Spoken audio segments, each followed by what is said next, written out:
సంస్థల ఎన్నికలపై హైకోర్టు ఇచ్చిన మధ్యంతర తీర్పులో కీలక అంశాలున్నాయి. 50% కోటా దాటకుండా స్థానిక ఎన్నికలు పెట్టుకోవచ్చని స్పష్టం చేసింది. ఇక హైకోర్టు తీర్పుతో రిజర్వేషన్లపై క్లారిటీ ఇవ్వాలని అటు ఎన్నికల సంఘం ప్రభుత్వాన్ని కోరింది. అటు 42% వాటా తేలాకే ఎన్నికలు జరపాలని బీసీ సంఘాలు డిమాండ్ చేస్తున్నాయి.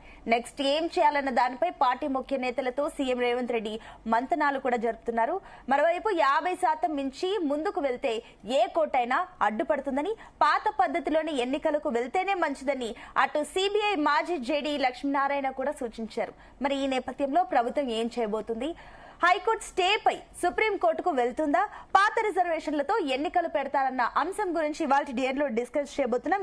ఇవాళ డిఎన్ లో ఈ అంశం సంబంధించి మనకు డీప్ అనాలిసిస్ ఇవ్వడానికి మా చీఫ్ ఎడిటర్ భరత్ కూడా సిద్ధంగా ఉన్నారు. Bharat, good evening. So Bharat, మనం చూస్తున్నాం ఆల్రెడీ 50% గడప దాటొద్దంటూ కూడా క్లియర్ గా హైకోర్టు నొక్కి చెప్పింది. సో ఇలాంటి సిచ్యువేషన్స్ లో ఈ రిజర్వేషన్స్ అనేది పాసిబుల్ అవుతుందా? సో ఇప్పుడు హైకోర్టు ఆర్డర్ సంబంధించి చూస్తే 2-3 అంశాలు ఇక్కడ. ఒకటి, మీరు ఎన్నికలు పెట్టుకోండి, ఎన్నికల మీద స్టే లేదు. జీవో 9 మీద మాత్రమే స్టే. జీవో 9 ఏంటి? రిజర్వేషన్స్ 50% దాటి 67% అయినాయి. ఎందుకని? ఆల్రెడీ ఎస్సీ ఎస్టీ రిజర్వేషన్స్ ఉన్నాయి. ఎస్సీ ఎస్టీలకు రాజ్యాంగ పరంగా హక్కు ఉంది. వాళ్ళ జనాభా ఎంత ఉంటే అంత ఇవ్వాలి. 15% ఎస్సీలకు, ఎస్టీలు 20%. అది కాకుండా గతంలో బీసీ రిజర్వేషన్స్ 20% ఉండేవి. దాన్ని ఇప్పుడు 42 చేశారు. 25 + 42 కలిపి 67. సో హైకోర్టు ఏం చెప్పింది? మేము ఎన్నికలు జరుపుకోండి, దాని మీద స్టే ఇవ్వట్ల, 67%ని 50%కు తెచ్చి ఎలక్షన్ జరుపుకోండి అని ఆర్డర్లు చెప్పింది. అంటే మొన్న ఆర్డర్ ఓరల్ గా చెప్పారు తప్ప రిటర్న్ ఆర్డర్ లేదు. రిటర్న్ ఆర్డర్ నిన్న అర్ధరాత్రి అప్లోడ్ అయింది. సో దాని ప్రకారం ఏంటంటే క్లారిటీ వచ్చిందంటే హైకోర్టు ఎలక్షన్ మీద స్టే విధించలేదు. 50% రిజర్వేషన్లు పెట్టి స్టే రిజర్వేషన్స్ మీరు జరుపుకోండి, 67% మాత్రం యాక్సెప్టబుల్ కాదు అని చెప్పి గతంలో సుప్రీంకోర్టు ఇచ్చిన తీర్పుని కోర్టు చేసింది. 50% దాటొద్దు, పరిమితి లేదు అది అని చెప్పి గత జడ్జిమెంట్ కృష్ణమూర్తి, ఇందిరా సహాని కేసులు వాటిని ఉటంకిస్తూ చెప్పింది. ఇప్పుడు ప్రభుత్వం ముందున్న ఆప్షన్స్ ఎలక్షన్ పెట్టడం, హైకోర్టు చెప్పినట్టు 50%తో వెళ్ళడం ఫస్ట్ ఆప్షన్. చూడాలి, కేబినెట్ మీటింగ్ 15 అంటున్నారు, ఇంకా క్లారిటీ రాలేదు. లేదా సెకండ్ ఆప్షన్, ఇవాళ already PCC chief Mahesh Kumar Goud, Revanth Reddy, Meenakshi Natarajan, Abhishek Manu Singhvi Telangana నుంచి కాంగ్రెస్ పార్టీ రాజ్యసభ సభ్యుడు ప్లస్ మొన్న హైకోర్టులో వాదించిన వ్యక్తి, Ponnam Prabhakar BC welfare minister, Zoom meeting అయిందట. సెకండ్ ఆప్షన్, సుప్రీంకోర్టులో ఈ హైకోర్టు మధ్యంతర ఉత్తర్వుల్ని ఛాలెంజ్ చేస్తూ స్టే ఇచ్చారు కదా, స్టేని వెకేట్ చేయడం అంటారు.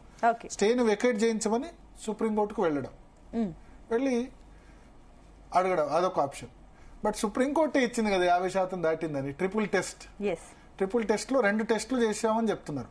ఒకటి BC dedicated commission, empirical data అంటే క్యాస్ట్ సెన్సస్ చేయడం, బీసీ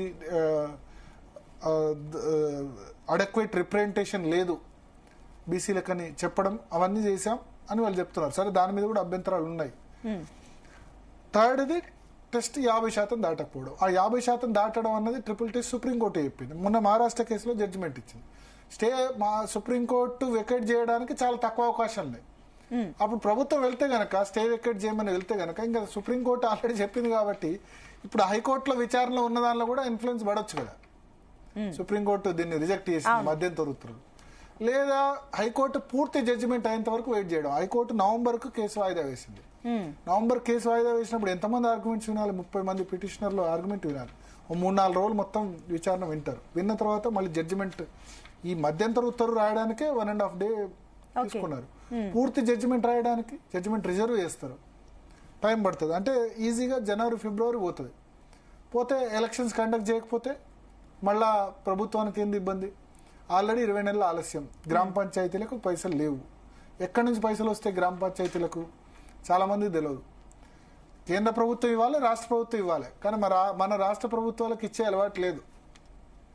కేంద్రం ఇవ్వాలి, రాష్ట్రాలకు గ్రామ పంచాయతీకి ఇవ్వాలి. హైదరాబాద్ అనుకోండి, ప్రాపర్టీ ట్యాక్స్ రిచ్ కాబట్టి కడతారు. మన దగ్గర వచ్చే ప్రాపర్టీ ట్యాక్స్ తో గ్రామ పంచాయతీని నడవవు. మోర్లు సాఫ్ చేయడానికి కూడా పైసలు, వీధి దీపాల బిల్లు కట్టడానికి కూడా పైసలు లేవు. కేంద్ర ప్రభుత్వం డైరెక్ట్ గా 7% స్థానిక సంస్థలకి డైరెక్ట్ గా ఫండ్ ఇస్తుంది. Okay. రాష్ట్ర ప్రభుత్వం రూపాయి కూడా ఇవ్వట్లేదు. అది పోయిన ప్రభుత్వం అయినా ఈ ప్రభుత్వం అయినా స్థానిక సంస్థలకి వీళ్ళు డబ్బులు ఇవ్వట్లేదు. ఉన్న పైసలన్నీ కూడా వాళ్ళు కాళేశ్వరం అంటే ఇంకోళ్ళు మూసీ సుందరీకరణ అని ఖర్చు పెడుతున్నారు తప్ప లోకల్ బాడీస్కి ఇవ్వట్లేదు. వాళ్ళు ఇచ్చిన పైసలు వీళ్ళు పెత్తనం చేస్తున్నారు, కేంద్రం ఇచ్చిన పైసలు. సో ఆ 7% డబ్బులు ఎప్పుడు ఇస్తారు?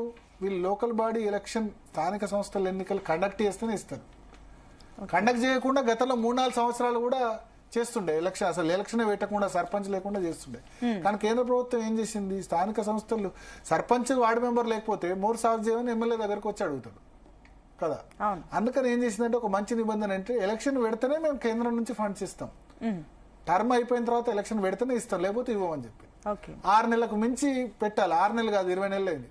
ఇప్పుడు ఫిబ్రవరి వరకు ఆపితే ఆ పైసలు రాకపోతే గ్రామ పంచాయతీలో ఆల్రెడీ లేట్ అయింది, పైసలు రాక ఎంపీటీసీలు సర్పంచ్లు వాళ్ళ రిలీజ్ కాకుండా గత పనులకు లేవు. ఇప్పుడు ఎలక్ట్రిసిటీ వీధి దీపాలకు కూడా కట్టేందుకు ఎలక్ట్రిసిటీ డిపార్ట్మెంట్ కు పైసలు లేవు. సో ఆలస్యం చేస్తే అదొకటి. రెండవది, డిసెంబర్లో ఎలక్షన్ పెడితే మళ్ళీ రైతు బంధు వేయాలి. రైతు బంధు 10 రోజుల్లో ఇస్తే ఏమైంది? ఉద్యోగుల జీతాలకు పైసలు లేవు, పెన్షన్ బెనిఫిట్స్ కి ఇవ్వాల్సిన అవసరం లేదు. ఇక్కడ రైతు బంధు 7-8 వేల కోట్లు ఒకటేసారి ఇవ్వాలి. మళ్ళీ ఆరోగ్యశ్రీ సమ్మె అంటారు, ప్రైవేట్ వాళ్ళు సమ్మె అంటారు. సో కేంద్రం నుంచి ఆ ఫండ్స్ వస్తే అట్లీస్ట్ స్థానిక సంస్థలకైనా ఉంటాయి కదా. ప్లస్ ఆలస్యం చేస్తే రైతు బంధు మళ్ళీ డిసెంబర్లో ఇవ్వాలి. రైతు బంధు డిసెంబరు, జనవరి, ఫిబ్రవరి, మార్చి ఒక 3-4 నెలల్లో ఇస్తే పర్లేదు, నెలకు 2,000 కోట్లు ఒకటేసారి. మొన్న ఇచ్చినట్టు మొన్న ఎలక్షన్ ఉన్నాయనుకోని 12 రోజుల్లోనే కొట్టేశారు. సో అప్పుడు టీఆర్ఎస్ కూడా వాళ్ళు కూడా ఒక 2 నెలలు 3 నెలల పాటు ముందు 6 ఎకరం 2 ఎకరాలు ఇచ్చుకుంటూ పోయేది. ఎలక్షన్ ఉన్నప్పుడు మాత్రం ఒకటేసారి కొట్టేసేది. ఇప్పుడు ఎలక్షన్ ఉంటుంది అనుకుని ఒకటేసారి 12 రోజుల్లో కొట్టేశారు. ఆ రైతు బంధు పోయింది. మళ్ళీ డిసెంబర్లో ఇప్పుడు రబీ రైతు బంధు వచ్చింది. సో ప్రభుత్వానికి ఏంటంటే మళ్ళీ ఆ డిసెంబర్ లోపు ఎలక్షన్ అయితే మళ్ళీ రైతు బంధు ఒక 3-4 నెలల్లో ఇచ్చుకోవచ్చు. లేదు ఇప్పుడు ఎలక్షన్ లేట్ చేస్తే మళ్ళీ వెంటనే రైతు బంధు ఇవ్వాలి. రైతు బంధు ఇస్తే మిగతా అన్న అయిపోతుంది. సో ఈ సమస్య ఇట్లుంది ఇప్పుడు. అందుకని ఏం చేస్తూ చూద్దాం ఒకసారి. మనతో పాటు శరత్ గారు అడ్వకేట్ జాయిన్ అయ్యారు, తర్వాత వల్లపరెడ్డి రవీందర్ రెడ్డి గారు ఉన్నారు, వకలాభరణం కృష్ణమోహన్ రావు గారు బీసీ కమిషన్ మాజీ చైర్మన్ కూడా జాయిన్ అవుతారు. శరత్ గారు, ఏంటి హైకోర్టు తీర్పు సారాంశం? దాదాపు మధ్యంతర ఉత్తర్వు నిన్న రాత్రి అప్లోడ్ అయింది కదా, 30 పేజీలు 30 పేజీలు 30 పేజెస్. ఏముంది సారాంశం ఏంటి? అసలు మొత్తం కంప్లీట్ గా దీన్ని అంతా వర్డ్ చూసినాను నేను. ఎందుకంటే జనరల్ గా my tendency is to go through it. ఎందుకంటే నేను ఏది మాట్లాడాలన్నా కొద్దిగా లీగల్ గా బేస్ ఉంటే తప్ప మాట్లాడే ఆలోచన లేదు. అయితే ఆ తీర్పులో మాత్రం చాలా స్పష్టంగా ప్రభుత్వ వైఫల్యాలను, అంటే ఈ ట్రిపుల్ టెస్ట్ విషయంలో గాని, తర్వాత ప్రభుత్వం ఈ 50% దాటే విషయంలో కానీ, తర్వాత ఈ డెడికేటెడ్ కమిషన్ ద్వారా జరిపినటువంటి ఆ ఎంక్వైరీ అనేది సరిగా జరగలేదని, తర్వాత ఆ కమిషన్ రిపోర్టును బయట పెట్టాలి, బహిర్గతం చేయాలా అనే అంశాల మీద చాలా స్పష్టంగా చెప్పింది భరత్. అంటే ఒక రకంగా ఇప్పుడు ఆల్రెడీ అంటే మీరేమో ఇప్పుడు ఇంట్రొడక్షన్ లో చెప్పారు ప్రభుత్వం మీద ఈ అవకాశాలని ఆ అవకాశాలని ఈ ప్రత్యామ్నాయాలని. కానీ ప్రభుత్వం ఆల్రెడీ ఒక డెసిషన్ తీసుకొని సుప్రీంకోర్టులో ఎస్ఎల్పి వేయాలని నిర్ణయం తీసుకుంది. తదనుగుణంగా వాళ్ళ లా ఆఫీసర్లను హైదరాబాద్ లో ఉన్న వాళ్ళని ఢిల్లీకి పంపించింది. మళ్ళా దాని మీద కూడా కొన్ని లక్షల రూపాయలు ఖర్చు పెట్టేసి మళ్ళా ఇంకో చెంపదెబ్బ పెట్టించుకొని మళ్ళీ ఇక్కడికి రావడం, శృంగభంగం జరగడం, ఇవన్నీ చాలా కామన్ గా కనపడుతున్నటువంటి అంశాలు. అయితే మీరు ఒక విషయం చాలా స్పష్టంగా చెప్పారు, ఏమని? ఎన్నికలను మేము ఆపట్లేదు అని హైకోర్టు ఏదైతే చెప్పిందో అది కరెక్ట్. వాళ్ళు ఏమన్నారు, అధికంగా ఏదైతే బియాండ్ 25% ఇచ్చినటువంటి రిజర్వేడ్ సీట్స్ ని మళ్ళీ నోటిఫై చేయండి, జనరల్ కేటగిరీ కింద, ఓపెన్ కేటగిరీ కింద చేసి మీరు ఎలక్షన్ లోకి వెళ్ళిపోండి. తర్వాత ఎన్నికల ప్రక్రియ స్టార్ట్ అయిన తర్వాత ఎన్నికలను అడ్డుకున్నాము అనే చెడ్డ పేరు మాకు అవసరం లేదు అన్నట్టుగానే, అంటే indirectly advocate general argument on 243O మీద ప్రస్తావిస్తూ వాళ్ళు అన్నారు, మేము ఎన్నికలు ఆపలేదు, ప్రజాస్వామ్య ప్రక్రియను మేము భగ్నం చేయట్లేదు, మీలో చిత్తశుద్ధి ఉంటే మీరు ఈ రకంగా చేసుకోండి అని చెప్పినారనమాట. ఓకే, సో ఇప్పుడు ఓన్లీ ఆర్డర్ లో పేర్కొంది, బేసిస్ ఏమైనా చెప్పారా ఎందుకు ఆపారన్నది? చెప్పారు, సుప్రీంకోర్టు ఇచ్చిన తీర్పులకు అనుగుణంగా లేదు మీరు చేసిన ప్రక్రియ, కృష్ణమూర్తిని మీరు వైలేట్ చేశారు, గవాలి విషయంలో చేశారు. మీకు సుప్రీంకోర్టులో ఇంత స్పష్టంగా చెప్పినాక కూడా మీరు పెడ చెవిన పెట్టి ఒంటెద్దు పోకడలో పోవడం అనేది కరెక్ట్ కాదు అనే యాంగిల్లో వాళ్ళు మాట్లాడారు. అంటే అదొక్కటే మాట్లాడారు, ఓన్లీ 50% గురించే మాట్లాడారా? ఇంకా అంటే ఇది ఇంటరిమ్ డైరెక్షన్ కదా, అంటే డెడికేటెడ్ బీసీ కమిషన్, తర్వాత ఎంపరికల్ డాటా, క్యాస్ట్ డాటాలు, వీటి గురించి ఏం ప్రస్తావన లేదు. అంటే వాటిని పబ్లిష్ చెయ్యాల్సిన అవసరం లేదు అనే వాదనతో మేము ఏకీభవించట్లేదు అన్నాడు. అంటే దాని అర్థం అదే కదా. ఇప్పుడు జనరల్ గా ఎట్లుంటుందంటే మెరిట్స్ లలో ఎక్కువగా డిస్కస్ చేయరు ఇంటర్లాక్టరీ ఆర్డర్ లో. ఇప్పుడు ప్రస్తుతానికి డాటా పబ్లిష్ చేయాలి అనే ఒపీనియన్ చేశారు. ఎస్, అంటే మొత్తం డాటా, అంటే కులగణన ఏదైతే జరిగిందో మండలాల వారిగా, గ్రామ పంచాయతీ వారిగా మొత్తం బయట పెట్టారు. That is called empirical data. That is only called empirical data. Empirical data అంటే పబ్లిక్ డొమైన్ లో పెట్టాలి. పెట్టద్దు అన్న దాంతో మేము ఏకీభవించట్లేదు, అంటే పెట్టాలి అన్నారు. ఎగ్జాక్ట్లీ. ఇప్పుడు కొన్ని కులాల వాళ్ళు కొంత అలజడి చేస్తా ఉన్నారు. ఏమని, మున్నూరు కాపులు మా సంఖ్యను సరిగా చూపట్లేదు, మమ్మల్ని తక్కువ చేసి చూపెట్టినారు, గతంలో కేసీఆర్ చేసినటువంటి సోషల్ సర్వేలో మా సంఖ్య ఇంత ఉండిందని కొంతమంది ముదిరాజులు, ఇతర కులాల వాళ్ళు చాలా ఆందోళన చెందినారు. ఎందుకంటే కుల జనగణన సరిగా జరగలేదు, అది ఏదో ఒక ఐవాష్ లాగా జరిగింది.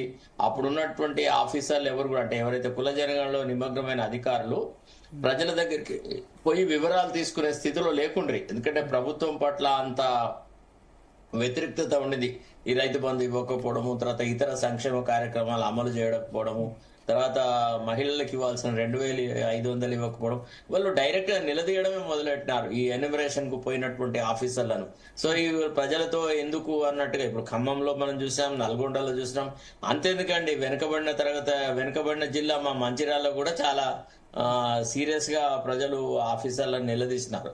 సో ఇది జరగలేదు అని అన్నప్పుడు, మా సంఖ్య సరిగా రిఫ్లెక్ట్ అవ్వట్లేదు అని అన్న వాళ్ళకి అవకాశం ఇవ్వాలి కదా. తర్వాత ఇప్పుడు రిజర్వేషన్లు ఎప్పుడైతే పెంచుతామో, ఏ వర్గాలకైతే అవకాశాలు తక్కువ అవుతున్నాయో వాళ్ళకు కూడా తెలవాలి కదా. ఇగో మా సంఖ్య ఇందుకోసం తగ్గింది, ఇంత వెనుకబడిన ఉన్న వాళ్ళకి ఇంత అవకాశాలు కల్పించేటువంటి ఒక పబ్లిక్ పాలసీలో భాగంగా ప్రభుత్వం రిజర్వేషన్లను పెంచుతుంది అని కొంత అవగాహన ఏర్పడడానికి కూడా ఈ ఎంపిరికల్ డాటాను పబ్లిష్ చేయాలా. It is with a laudable object. Actually ఇవన్నీ ఇప్పుడు సమస్యల విషయంలో కూడా మనం ఒక సర్వే చేసి దాన్ని రిపోర్ట్ పబ్లిష్ చేయాల్సిన అవసరం లేదనే ఆర్గ్యుమెంట్ చాలా లోపభూయిష్టంగా ఉండింది అనమాట. దాన్ని వాళ్ళు డిసగ్రీ అయ్యారు. Okay okay. So Vakulabharanam Krishnamohan రావు గారు, నమస్కారం. ఆర్డర్ పూర్తిగా ఫాలో అయ్యారా మీరు? చూశాను సార్. నేను ఏంటి ఇంపార్టెంట్ అబ్జర్వేషన్? అదే ఇప్పుడు శరత్ గారు చెప్పింది 100% కరెక్ట్.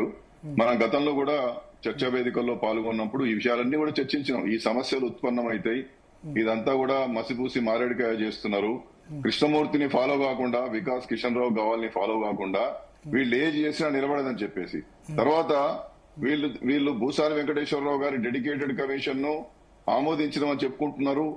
ఆమోదించిన తర్వాత అసెంబ్లీలో గానీ కౌన్సిల్లో గానీ టేబుల్ చేయలేదు, పబ్లిక్ డొమైన్ లో పెట్టలేదు, ఆబ్జెక్షన్స్ కాల్ ఫర్ చేయలేదు. ఆ విధంగానే సిపెక్ సర్వే అది ఈ డెడికేటెడ్ కమిషన్ చేయాలి. ఎందుకంటే కంటెంపోరానియస్ రిగరస్ ఎంపరికల్ ఎంక్వైరీ, కృష్ణమూర్తిలో చెప్పినటువంటి డెడికేటెడ్ కమిషనే సమగ్రమైనటువంటి డాటా తీసి, అధ్యయనం తీసి, పొలిటికల్ బ్యాక్వర్డ్నెస్ ను ధృవీకరించే విధంగా ఉండాలి. ప్రభుత్వం ప్లానింగ్ డిపార్ట్మెంట్ ఇచ్చేటటువంటి ఆ సర్వే డాటాను తీసుకొని లోపల ఇచ్చినటువంటి దాంతో వెంకటేశ్వరరావు గారు నివేదిక ఇవ్వడం అది సరికాదు అనేటువంటిది చాలా స్పష్టంగా తెలుసు. ఇలాంటి విషయాల్లో ఉత్తరప్రదేశ్ లో కూడా ర్యాపిడ్ సర్వే చేయించేసింది అక్కడ యోగి గారు, దాన్ని కొట్టివేయడం జరిగింది. మధ్యప్రదేశ్ లో అక్కడ ఉన్నటువంటి బీసీ కమిషన్ ద్వారా చేయించారు, దాన్ని కొట్టివేయడం జరిగింది. ఆ విధంగానే మహారాష్ట్రలో కూడా అక్కడ ఉన్నటువంటి బ్యాక్వర్డ్ క్లాస్ కమిషన్ ని డెడికేటెడ్ కమిషన్ గా వేసి నివేదిక తీసుకున్నారు. ఆ నివేదిక అంతా కూడా ఈ అన్ని రాష్ట్రాలలో కూడా ప్రభుత్వాలు ఇచ్చినటువంటి డాటా ద్వారా మీరు ఇచ్చారు. మేము చెప్పింది ఏమిటి, మీరు పొలిటికల్ బ్యాక్వర్డ్నెస్ ని ఈచ్ ఒక విలేజ్ ను యూనిట్ గా తీసుకొని మేమేం చేయమని చెప్తే, ప్రభుత్వాలు ఇచ్చినటువంటి డాటా పట్టుకొని మాకు నివేదికలు ఇచ్చి ఇదే డెడికేటెడ్ కమిషన్ అని చెప్పి ఎట్లంటారని చెప్పేసి అన్ని విషయాలలో ఉత్తరప్రదేశ్ లో అదే జరిగింది, గుజరాత్ లో అదే జరిగింది, మధ్యప్రదేశ్ లో అదే జరిగింది, మహారాష్ట్రలో అదే జరిగింది. ఈ విషయాలన్నీ కూడా చాలా స్పష్టంగా చెప్పడం జరిగింది. అంతేకాకుండా రమేష్ రాహుల్ వాగ్ అనేటువంటి 2022 కేసులో మీరు ప్రతిసారి మా దగ్గరికి రావడం ఏంటి, ఆర్టికల్ 141 ప్రకారం ఒకసారి రాజ్యాంగ ధర్మాసనం ఒక తీర్పు ఇచ్చిన తర్వాత ఈ దేశంలో ఉన్నటువంటి కేంద్ర పాలిత ప్రాంతాలు, రాష్ట్రాలన్నీ కూడా మా సుప్రీంకోర్టు యొక్క జడ్జిమెంట్ మీరు ఫాలో కావాలి. అదే విషయాన్ని మళ్ళీ సురేష్ మహాజన్ కేసులో మధ్యప్రదేశ్ లో కూడా చెప్పడం జరిగింది. కాబట్టి ఇంత కేటగారికల్ గా ఒకటి ట్రిపుల్ టెస్ట్ ను చాలా స్పష్టంగా ఫాలో కావాలి. ఆ డెడికేటెడ్ కమిషనే సర్వే చేసి కమిషనే పొలిటికల్ బ్యాక్వర్డ్నెస్ ను రుజువు చేసి, ఏ పొలిటికల్ బ్యాక్వర్డ్నెస్ అంటే ఇంతకుముందు శరత్ గారు చెప్పినట్టుగా యాజ్ అ హోల్ మొత్తం అందరికి కాదు, అసలు ఎవరికి రిప్రజెంటేషన్ లేదు, ఎవరు వెనుకబడి ఉన్నారు, అసలు సంచార జాతుల పరిస్థితి ఏంది, లేకపోతే ఈ బ్యాక్వర్డ్ క్లాసెస్ లో ఉన్నటువంటి వాళ్లకు అసలు అండర్ రిప్రజెంటేషన్ ఎక్కడ ఉంది, ప్రొపోర్షనల్ రిజర్వేషన్ ఎక్కడ రాలేదు. అది కదా పొలిటికల్ బ్యాక్వర్డ్నెస్ ను గుర్తించాల్సింది. దాంట్లో చాలా స్పష్టంగా కృష్ణమూర్తిలో ఏం చెప్పినారంటే ఎడ్యుకేషన్ బ్యాక్వర్డ్నెస్, ఎంప్లాయ్మెంటల్ బ్యాక్వర్డ్నెస్ అనేటువంటిది పొలిటికల్ బ్యాక్వర్డ్నెస్ కు సంబంధం లేదు. దీన్ని చాలా ప్రత్యేకంగా పొలిటికల్ బ్యాక్వర్డ్నెస్ అనేటువంటిది ఇన్ డెప్త్ స్టడీ చేసి చాలా కేటగారికల్ గా మల్టీ మెంబర్ ఎక్స్పర్ట్స్ కమిషన్ తో చేయాలని చెప్పి కృష్ణమూర్తిలో చెప్పిండ్రు. ఆ విధంగానే వికాస్ కిషన్ రావు గవాల్లో చెప్పారు. ఇలాంటి విషయాలు పాటించినటువంటి ఉత్తరప్రదేశ్ కావచ్చు, గుజరాత్ కావచ్చు, మధ్యప్రదేశ్ కావచ్చు, మహారాష్ట్ర కావచ్చు, రాజస్థాన్ కావచ్చు, గోవా కావచ్చు, అన్ని రాష్ట్రాలలో కూడా హైకోర్టు కొట్టివేయడం జరిగింది. ఇవాళ కొత్త విషయం ఏమున్నది? అరే అన్ని రాష్ట్రాలలో కొట్టివేసినయ్యా, మనకు అన్యాయం జరుగుతుంది, ఈ పద్ధతిలో మీరు పోండి, మీరు 50% దాటే ప్రయత్నం చేస్తున్నారు. 50% దాటే ప్రయత్నం చేస్తున్నప్పుడు అది రాజ్యాంగబద్ధమైనటువంటి ఒక సంక్షోభంలోకి వచ్చేస్తుంది. సుప్రీంకోర్టు ఆల్రెడీ ట్రిపుల్ టెస్ట్ లో 50% దాటద్దన్నప్పుడు మీరు ఎక్స్ట్రాడినరీ సిచ్యువేషన్స్ క్రియేట్ చేయాలి. ఈ పద్ధతి కాదు. మీరు భూసా వెంకటేశ్వరరావు గారి డెడికేటెడ్ కమిషన్ కూడా అంతకుముందు శరత్ గారు కూడా చాలా సార్లు చెప్పారు, వారు కూడా ఇన్వాల్వ్ అయ్యారు. ఆ విధంగానే కృష్ణయ్య గారితో నేను మాట్లాడి బిఎస్ ప్రసాద్ గారితో ఈ డెడికేటెడ్ కమిషన్ గురించి మేము కేసు వేసి దాన్ని సాధించడం జరిగింది. డెడికేటెడ్ కమిషన్ లో అంటే ఏమిటి? ఒక ప్రత్యేకమైనటువంటి ఈ అంశానికే పరిమితమై చేయమని చెప్పారు.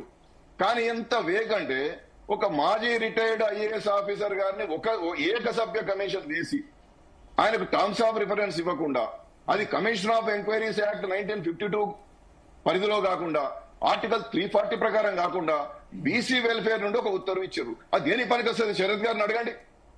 ఇక్కడ చాలా చాలా స్పష్టంగా ఇక్కడ మీరు కృష్ణమూర్తి కేసులో ఏం చెప్పినారంటే ఇది తప్పనిసరిగా చూడాలి. ఇదే ప్రామాణికమైనటువంటి 5గురితో కూడినటువంటిది. Executive as per the mandate of article 340 dedicated commission need to be appointed to conduct rigorous empirical inquiry into the nature and implications of the backwardness అన్నారు. ఆర్టికల్ 340 ప్రెసిడెంట్ అసెంట్ తీసుకొని వేయాలి. ఎందుకంటే నువ్వు 50% దాటాలని నువ్వు పెట్టుకున్నావు కాబట్టి. కొన్ని రాష్ట్రాలలో కమిషన్ ఆఫ్ ఎంక్వైరీస్ యాక్ట్ కింద వేశారు, కొన్ని రాష్ట్రాలలో కొన్ని డిపార్ట్మెంట్స్ ద్వారా వేశారు. కానీ ఏ రాష్ట్రంలో కూడా 50% దాటలేదు కాబట్టి పెద్దగా సమస్యలు ఉత్పన్నం కాలే. హైకోర్టులో కొట్టివేస్తే సుప్రీంకోర్టులో డెడికేటెడ్ కమిషన్ వేసుకుని నిర్ధారించుకున్నారు. మనం 50% దాటాలన్నప్పుడు ఒక బీసీ వెల్ఫేర్ డిపార్ట్మెంట్ ద్వారా క్వాసి జ్యుడిషియల్ లేనటువంటి, సమనింగ్ చేసేటటువంటి అవకాశం లేనటువంటి ఏకసభ్య కమిషన్ వేసి ఆ కమిషన్ కూడా ప్రొసీడింగ్స్ ప్రకారం బహిరంగ విచారణ కార్యక్రమాలు చేయాలి. ఎట్లా చేయాలండి? ఐ&పి ద్వారా మీ యొక్క స్కెడ్యూల్ ఇచ్చి పలానా జిల్లాలో పలానా సందర్భంలో మేము as per the Krishnamurthy case ద్వారా ఒక డెడికేటెడ్ కమిషన్ మేము అపాయింట్ చేయబడ్డాం, ఈ అంశాల మీద మేము అధ్యయనం చేయబోతున్నాం, విచారణ చేయబోతున్నాం, మీ ఆబ్జెక్షన్స్ ను సజెషన్స్ ను ఇవ్వండి అని చెప్పి ఒక నోటిఫికేషన్ ఇవ్వాలా? భూసాని వెంకటేశ్వరరావు గారి కమిషన్ ఒక్కటి కూడా అధికారికంగా ధృవీకరించబడినటువంటి పద్ధతుల్లో, ప్రెసిడెన్షియల్ పద్ధతుల్లో ఒక్క నోటిఫికేషన్ కూడా ఇవ్వలేదు. ఏదో కొన్ని జిల్లాలలో తిరిగి వచ్చిండ్రు, అక్కడ సంక్షేమ భవన్లో కూర్చున్నారు, ఎవడైనా కాగితం ఇస్తే తీసుకున్నారు, లేకుండా లేదు. మీరు పొలిటికల్ బ్యాక్వర్డ్నెస్ ను ఏ పద్ధతిలో మీరు అధ్యయనం చేస్తారు? రూముల్లో కూర్చుని కుక్కుడు కాదు కదా, డాటా బేస్డ్ చేయాలి. మీరు ఇచ్చేటటువంటి ఈ సిపెక్ సర్వే ఏదైతే ఉన్నదో అది ప్లానింగ్ డిపార్ట్మెంట్ ద్వారా చేస్తున్నది, అది తప్పు అని చెప్పి మేమందరం అన్నాం. శరత్ గారు అన్నారు, మేమందరం కూడా అన్నాం. అయినప్పటికీ దాన్ని పట్టించుకోలేదు, మళ్ళీ ప్లానింగ్ డిపార్ట్మెంట్ ద్వారా చేయించారు. మేము మీ యొక్క చర్చా వేదికల్లో కూడా నేను ఇదివరకు చెప్పిన జిఐడి ద్వారా బీహార్ లో చేయడం ద్వారా జిఐడికి ఏం అధికారం ఉన్నదా? బ్యూరోక్రాట్స్ చేసేటటువంటి దానికి అధికారం లేదు, డిపార్ట్మెంట్ దానికి చేసే అధికారం లేదు. ఒక కమిషన్ నివేదిక కాదు, ఒక డెడికేటెడ్ కమిషన్ నివేదిక కాదు, వాళ్ళ యొక్క బీసీ కమిషన్ యొక్క ఫైండింగ్స్ కూడా తీసుకోకుండా, అనలిస్టుల యొక్క దాంట్లో నిపుణుల యొక్క అనాలిసిస్ కు సంబంధించిన వివరాలు తీసుకోకుండా మీరు ఎట్లా నివేదిక ఇస్తారని చెప్పి ఆ యొక్క జిఐడి ద్వారా చేసినటువంటి గణాంకాల ఆధారంగా 65% రిజర్వేషన్లతో బీహార్ ప్రభుత్వం ఒక చట్టాన్ని తయారు చేసి విద్యా ఉద్యోగ రంగాల్లో రిజర్వేషన్లు అమలు చేస్తే అక్కడ పాట్నా హైకోర్టు కొట్టివేసింది. ఈ విషయాలన్నీ కూడా నేను బీసీ కమిషన్ చైర్మన్ గా ఉన్నప్పుడు ప్రభుత్వం దృష్టి తీసుకపోతే జిఐడికి సంబంధించినటువంటి ఆ యొక్క ప్రిన్సిపల్ సెక్రటరీ గారు రాజేంద్ర గారిని ఇక్కడ పిలిపించి అడిగారు. అవునయ్యా మాకు ఇవన్నీ కూడా పద్ధతులు మాకు ఇబ్బంది అయినాయి కాబట్టి మీరు డెడికేటెడ్ కమిషన్ ద్వారా చేసుకోమని చెప్పి ఆయన కూడా చెప్పడం జరిగింది. అయినప్పటికీ అది పట్టించుకోలేదు. ప్లానింగ్ డిపార్ట్మెంట్ ద్వారా చేయించారు. ప్లానింగ్ డిపార్ట్మెంట్ ఇచ్చేటటువంటి బ్యూరోక్రాట్స్ సర్వేకు లీగల్లీ ఏం వాల్యూ ఉంటది? అప్పటికి కూడా మాది తక్కువైందంటే మాది తక్కువైందని, బీసీలో తక్కువైందని మేము, మిగతా వాళ్ళే తక్కువైందని వాళ్ళు, చాలా వివాదాస్పదం అయింది కదా. కాబట్టి ప్రభుత్వానికి 42% రిజర్వేషన్లు ఇవ్వాలనేటువంటి చిత్తశుద్ధి సంకల్పం లేదు. పొలిటికల్ బ్యాక్వర్డ్నెస్ మీరు ఏ విధంగా రుజువు చేయగలిగినంటే ఆ నివేదిక ఎక్కడ ఉన్నా తెలియదు. మీరు మార్చి 6వ తారీఖు 2025 జరిగినటువంటి మంత్రి మండలిలో మీ యొక్క సర్వే నివేదికను, మీ డెడికేటెడ్ కమిషన్ నివేదికలను మీరు ఆమోదించిన అని చెప్పారు. శరత్ గారిని అడగండి. ఒక్కసారి ప్రభుత్వం గనక మంత్రి మండలి గనక ఆమోదించిన తర్వాత అది ఎవరిది అవుతుంది? అది పబ్లిక్ డాక్యుమెంట్ అవుతుంది. మీరు పబ్లిక్ డొమైన్ ఎందుకు పెట్టలేదు? ఆబ్జెక్షన్స్ ఎందుకు కాల్ఫర్ చేయలేదు? చీఫ్ జస్టిస్ గారు అదే అడిగారు. అభిషేక్ సింఘ్ గారిని మీరు ఆబ్జెక్షన్స్ కాల్ఫర్ చేశారా? పబ్లిక్ డొమైన్ లో పెట్టారా? మీ నివేదికలన్నీ మీ సిపెక్ సర్వే వాటిని అని చెప్పారు. ఆయన రేపు అడిగి చెప్తాను ఆయన అంటాడు. కాబట్టి ఇంత వేగ్గా వాదించినటువంటి సందర్భంలో ఒకటి డెడికేటెడ్ కమిషన్ డొమైన్ లో పెట్టుంటే వేరే విధంగా ఉండేదా? పబ్లిక్ డొమైన్ లో పెట్టుంటే ఫస్ట్ డెడికేటెడ్ కమిషన్ వేయడమే తప్పు. డెడికేటెడ్ కమిషన్ వికాస్ కిషన్ రావు గవాలిలో కృష్ణమూర్తి కేసులో చెప్పినటువంటి దాని ప్రకారం need to be appointed under article 340 అని చెప్పిండ్రు. మీరు కమిషన్ ఆఫ్ ఎంక్వైరీస్ యాక్ట్ కింద 1952 కింద వేయలేదు. మన ఇది గతంలో కూడా మాట్లాడుకున్నాం భరత్ గారు. ఇప్పుడు షమీం అఖ్తర్ గారిని కమిషన్ ఆఫ్ ఎంక్వైరీస్ యాక్ట్ 1952 ద్వారా చేసిండ్రు. మరి డెడికేటెడ్ కమిషన్ ఎందుకు? అవునండి, నువ్వు సమనించి నీ క్వాసి జ్యుడిషియల్ నేచర్ నీకు లేకపోతే నువ్వు ఇచ్చేటటువంటి సమన్లు ఎవడు పట్టించుకుంటాడు? మేము రానివాడు ఏ అధికారి పట్టించుకోడు. నేను బీసీ కమిషన్ చైర్మన్ ఉన్నా. నాదేంది, నాది రికమెండేటరీ బాడీ. కానీ నేను ఒక ఎస్పీకి నేరుగా డైరెక్షన్ ఇవ్వడము, లేకపోతే ఒక కలెక్టర్ కు నేరుగా డైరెక్షన్ ఇచ్చినాం అనుకోండి, అసలు నువ్వు రాజ్యాంగబద్ధమైనటువంటి సంస్థన, నీకు అసలు నీ చట్టంలో ఏముందని చెప్పి వాడు నాకు లేఖ రాస్తాడు. అట్లనే ఒక చట్ట పద్ధతి లేకుండా, ఒక రాజ్యాంగ పద్ధతి లేకుండా బీసీ వెల్ఫేర్ నుండి ఒక ఉత్తర్వు ఇచ్చి ఆ ఉత్తర్వుల ద్వారా నువ్వు ఇంత పెద్ద సర్వే చేయమని చెప్పి ఒక్కడనే వేసి పరిజ్ఞానం లేనటువంటి వ్యక్తిని నేను వెంకటేశ్వరరావు గారిని అవమానిస్తలేను. ఈ అంశాల మీద అవగాహన లేకుండా, ఈ అంశాల మీద నాలెడ్జ్ లేనటువంటి వ్యక్తిని తీసుకొచ్చి ఒక్కడనే వేసి ఎవరిని తెలవకుండా గుట్టు సప్పుడు కాకుండా ఫిబ్రవరిలో ఒక రిపోర్ట్ ఇచ్చిందని చెప్తున్నారు. ఆ రిపోర్ట్ ఎక్కడున్నది? ఇవన్నీ మేము చెప్పినాం కదా. శరత్ గారు చెప్పాను, నేను చెప్పినా, చాలా మంది మేము చెప్పినాం. అనేక చర్చా వేదికల్లో ఏ ఇంటర్వ్యూ చూసినా కనబడుతుంది. అంటే ప్రభుత్వానికి వెనుకబడిన వర్గాలకు 42% రిజర్వేషన్ ఇవ్వదనే ఉద్దేశం ఉన్నట్టే కదా. చాలా స్పష్టంగా అవుతున్నది కదా. ఇవాళ ఏం చెప్పింది? ఇవాళ ఈ 40 పేజీల జడ్జిమెంట్ లో వికాస్ కిషన్ రావు గారిని ఫాలో కాలేదు, కృష్ణమూర్తిని ఫాలో కాలేదు, సురేష్ మహాజన్ ఫాలో కాలేదు, రమేష్ రాహుల్ బాబును ఫాలో కాలేదు, అసలు ట్రిపుల్ టెస్ట్ నే ఫాలో కాలేదు, మీరు పబ్లిక్ డొమైన్ లో పెట్టలేదు, పబ్లిక్ ఒపీనియన్ తీసుకోలేదు, అనాలిసిస్ పార్ట్ లేదు, 50% దాటడానికి కావాల్సిన ప్రత్యేక పరిస్థితులు లేవు. ఇవన్నీ మేము చెప్పలేదా? అంటే ఒకటి మీరు అంటున్నారు కదా, ఇప్పుడు బీసీ కమిషన్, ఇప్పుడు డెడికేటెడ్ కమిషన్ వేయడమే తప్పని చెప్పేసి మీరు అంటున్నారు కదా. మరి లెక్క ప్రకారం చూస్తే డెడికేటెడ్ కమిషన్ వేస్తున్నప్పుడు మరి మీరంతా ఏం చేస్తున్నారు? బీసీ కమిషన్ చైర్మన్ గా మీరు కూడా పనిచేస్తారు కాబట్టి ఆ టైంలో మీరు సలహాలు ఇవ్వడానికి, మీ వాయిస్ చెప్పడానికి కానీ ఎందుకు గట్టిగా ముందుకు రాలేకపోయారు? ఒక్క నిమిషం, బ్రహ్మాండంగా చెప్పినాం. ఆ ప్రశ్నకు సమాధానం నేను చెప్తాను. ఫస్ట్ అతను ఎప్పుడైతే భూసాని వెంకటేశ్వరరావు కమిషన్ వచ్చిందో అప్పుడే I raise the objection. I told that this is not the right way of doing it. మీరు కేవలము మొక్కుబడిగా చేస్తున్నారు. రాహుల్ గాంధీ గారు వచ్చే కంటే ఒక్కరోజు ముందు హడావుడిగా, అది కూడా నేను కృష్ణయ్య గారు ఇద్దరం రిట్ పిటిషన్లు వేసి మేము ఆర్గ్యుమెంట్ చేసిన తర్వాత ఆ 1 మ్యాన్ కమిషన్ అనేది వచ్చింది. నిజానికి ఒక దశలో ఒక ఆయన నన్ను అడిగినాడు, నువ్వు బీసీ కాదు కదా, నువ్వెందుకు వేస్తావయ్యా అని. అట్లా కాదమ్మా విషయాలు, అట్లా కాదు కదా. రైట్ అన్న వారు చెప్పేది ఏకీభవిస్తున్నా. ఇప్పుడు వికాస్ కిషన్ రావు గవాలిలో ఉన్నటువంటి సూచనల మేరకు డెడికేటెడ్ కమిషన్ వేయమని చెప్పిండ్రు కోర్టు. అంటే ఏమిటి? కమిషన్ ఆఫ్ ఎంక్వైరీస్ యాక్ట్ 1952 ద్వారా వేస్తావా, లేదా 340 ఆర్టికల్ కింద వేస్తావా? కృష్ణమూర్తిలో చెప్పినట్టుగా వేయమని చెప్పిండ్రు.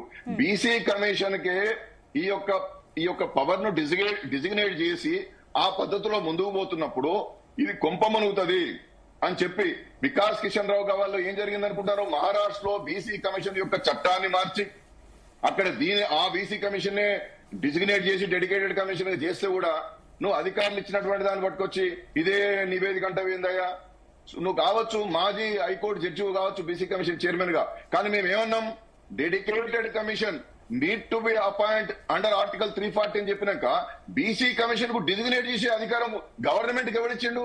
అంటే సుప్రీంకోర్టు ఇచ్చినటువంటి జడ్జిమెంట్ నే మిస్లీడ్ చేస్తున్నారా అని చెప్పి వారు ఇచ్చినటువంటి ఆ యొక్క నివేదికను కొట్టివేసేదు. అందుకోసమే శరత్ గారు కావచ్చు, కృష్ణయ్య గారు కావచ్చు, కోర్టుకు పోయి డెడికేటెడ్ కమిషన్ వేయమన్నారు. డెడికేటెడ్ కమిషన్ వేయమంటే ఏం అవగాహన లేనోన్ని, రాయడానికి చేతగానోన్ని, సంబంధం లేనోన్ని ఒక్కనే వేసి రూమ్ లేకుండా, దానికి కుర్చీ లేకుండా, ఏదో ఇప్పుడు చైర్మన్, కార్పొరేషన్ చైర్మన్ పదవులు ఇచ్చినట్టుగా ఓ కుర్చీ లేదు, ఓ కార్ లేదు, ఒక అటెండర్ లేడు, బెల్ కొడితే వచ్చేటోడు లేడు, ఆయన బెల్ కొట్టుకోవాలి, ఆయన నీళ్ళు తీసుకొచ్చుకోవాలి. ఒక మల్టీ మెంబర్ ఎక్స్పర్ట్ కమిటీ వేయవా నువ్వు? ఇవాళ నేను ఇంకో ప్రశ్న చేస్తున్నా, అసలు వేయాల్సినటువంటి డెడికేటెడ్ కమిషన్ పక్కన పడేసి అసలు ఏం సంబంధం లేకుండా ప్లానింగ్ డిపార్ట్మెంట్ ద్వారా ఒక వర్కింగ్ గ్రూప్ అని గౌరవనీయులు మాజీ సుప్రీంకోర్టు న్యాయమూర్తి మన ఉపరాష్ట్రపతికి ఇండియా అభ్యర్థి అయినటువంటి శ్రీ సుదర్శన్ రెడ్డి గారితో ఒక కమిటీ వేసి ఆ కమిటీలో అద్భుతమైనటువంటి నిపుణులను వేసింది. అసలు వేయాల్సినటువంటి కమిషన్ ఏది? డెడికేటెడ్ కమిషన్ లో ఎక్స్పర్ట్స్ వేయాలి. ఈ కమిటీతో ఏముంటుంది చెప్పండి? ఈ కమిటీ ఇచ్చేటటువంటి దానికి ఏం శాంటిటీ ఉండదు.